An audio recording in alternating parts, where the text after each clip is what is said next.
সোমবার দিন তো অর্ধেক বেলা উপোসই ছিলাম, তারপর পুজো করে আসার পর 1 কাপ চা আর 2টো বিস্কুট খেয়েছিলাম। আর যেহেতু আজকে নিরামিষ খাওয়া দাওয়া, সেই জন্য ভাতের সঙ্গে তো 2-3 পদ রান্না করতেই হবে।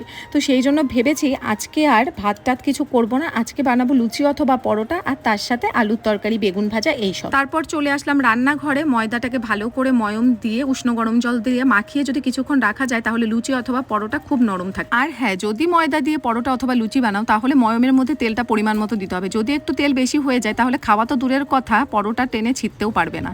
তারপর যেই না গেছি লুচিগুলো বেলতে, দেখি যে বেলন চাকতিটাই ধুয়ে রাখিনি আগের দিন।